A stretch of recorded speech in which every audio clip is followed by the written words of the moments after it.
गुरुमुखों, शब्द किसे कहते हैं? पूरब में प्रभु से उत्पन्न हुई दिव्य धारा डिवाइन करंट को शब्द कहते हैं। शब्द के दो भाग हैं, ज्योति लाइट एवं श्रुति या धुन। इन दोनों के अभ्यास से ही हम अपने सद्गुरु के नूरी स्वरूप तक पहुंच सकते हैं। फिर वे इसी शब्द धारा की मदद से हमें अंतर के रूहानी मंडलों में ले जाते हैं। जब हम सिमरन का अभ्यास करते हैं तो हम अपने शरीर और मन को शांत करते हैं और अपने सामने प्रभु की ज्योति का अनुभव करते हैं। यह एक तरीका है जिसके द्वारा हम आंतरिक आसमान, सितारे, चंद्रमा और सूर्य को पार करते हुए सद्गुरु के नूरी स्वरूप तक पहुंचते हैं, जो कि हमें शब्द धारा के ऊपर सवार करके उच्चतम मंडलों में ले जाते हैं। यह एक तरीका है वहां तक पहुंचने का। जब हम भजन का अभ्यास करते हैं तो हम धुन या आवाज को सुनते हैं और वह भी हमें उसी स्थान पर पहुंचा देती है, और इसे ही शब्द धारा कहते हैं। जिसे हम शब्द धारा या शब्द कहते हैं वह वास्तव में ज्योति और ध्वनि दोनों की धारा है। जब हम भजन करते हैं तो हम आवाज पर ध्यान टिकाते हैं, और जब हम सिमरन करते हैं तो हम ज्योति पर ध्यान टिकाते हैं। परंतु जिस दिव्य धारा या शब्द धारा पर सवार होकर हम रूहानी मंडलों में यात्रा करते हैं उसमें ज्योति भी है और धुन भी है। जब हम सिमरन करते हैं तो शरीर को और मन को शांत करते हैं।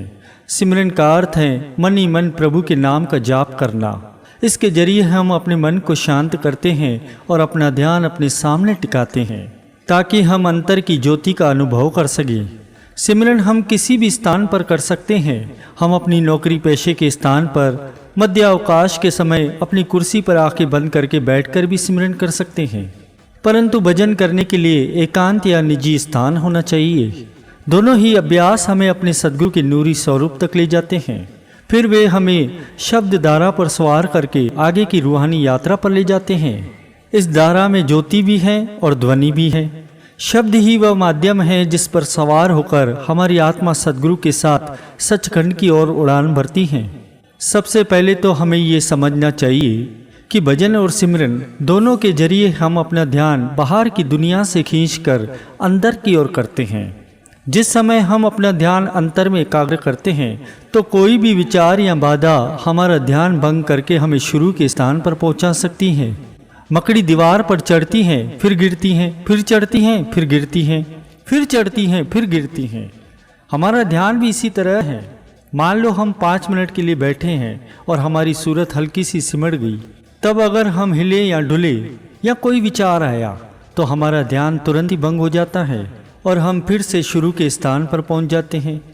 कई साधक 5 मिनट भजन करने के बाद सिमरन शुरू कर देते हैं। इससे कुछ लाभ नहीं होता, क्योंकि इससे हमारा ध्यान भंग होता है। इसीलिए भजन या सिमरन अलग अलग करें और प्रत्येक अभ्यास को जितने अधिक देर तक कर सकें उतने समय तक लगातार करें। सिमरन और भजन दोनों ही अभ्यास हमें सद्गुरु के नूरी स्वरूप तक ले जाते हैं और प्रभु से उत्पन्न हुई ज्योति और श्रुति की धारा शब्द धारा से जोड़ते हैं। दोनों ही अभ्यासों के द्वारा हमारी आत्मा आंतरिक आत्मिक मंडलों में उड़ान भरती है। इस तरह से दोनों विधियां आपस में मिलकर एक होती हैं और हमें एक ही लक्ष्य तक पहुंचाती हैं। कई साधक कहते हैं कि भजन अभ्यास के लिए हमें एक शांत जगह का चुनाव कर लेना चाहिए। अक्सर घर में परिवार के अन्य सदस्यों के कामकाज से, टेलीविज़न से या बाहर के वातावरण से शोरगुल रहता है। शोरगुल के वातावरण में भजन अभ्यास कैसे करना चाहिए?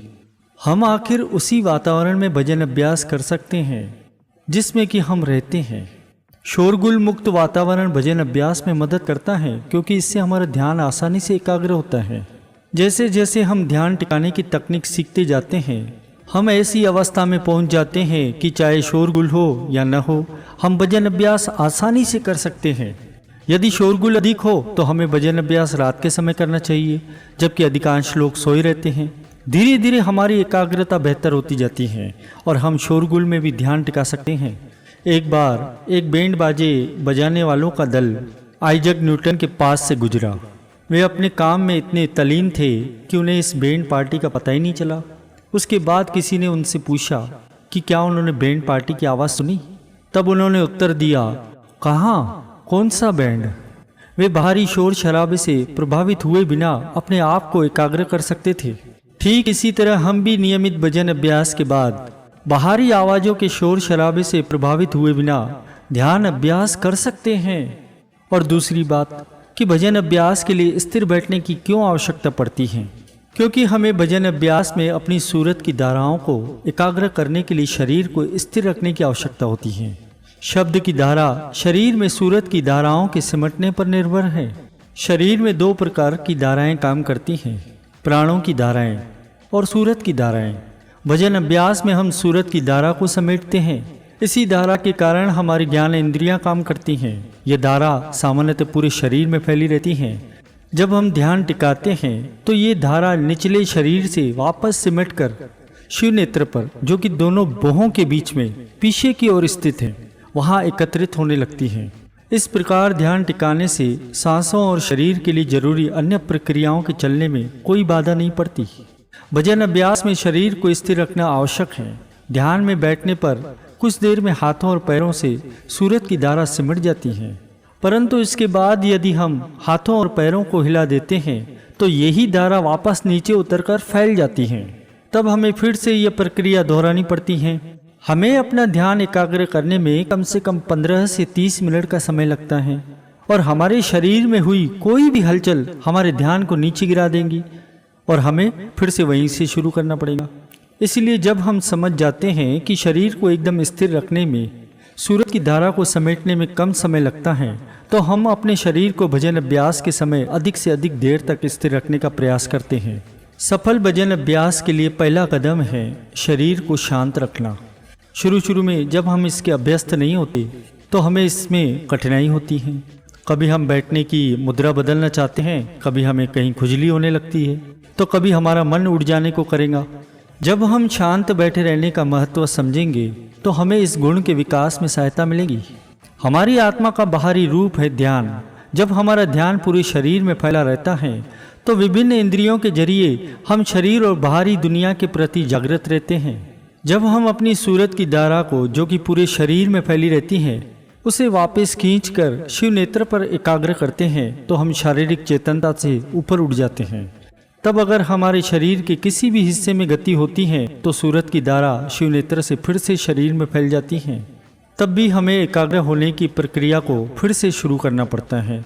इसलिए हमें बैठने के लिए ऐसी सुविधाजनक और तनाव रहित मुद्रा चुननी चाहिए जिसमें हमें देर तक उठना या हिलना न पड़े। और दूसरी बात, ध्यान में ये बात याद रखनी चाहिए कि भजन अभ्यास करते समय हमें नींद ना आ जाए, क्योंकि नींद आ जाने से हमारा शरीर ढीला हो जाता है और सिर हिलने लगता है, जिससे कि हमारा ध्यान भंग हो जाता है। नींद रोकने के लिए हमें अपने खाने के समय और खुराक पर ध्यान देना होगा। बहुत से व्यक्तियों ने पाया है कि भजन अभ्यास से पहले भारी भोजन कर लेने से नींद आने की संभावना अधिक रहती है। हल्का भोजन करने से और पेट में थोड़ी सी जगह खाली रखने से भजन अभ्यास में अधिक जागृति रहती है। यदि हम अधिक भोजन करेंगे तो अधिक सोना पड़ेगा। जो लोग अध्यात्म के रास्ते पर हैं वे अगर सोने में अधिक समय लगाएंगे तो भजन अभ्यास के लिए कम समय बचेगा। यदि हम ध्यान में भी बैठेंगे तो ज़्यादा खा लेने पर हमें नींद आती है।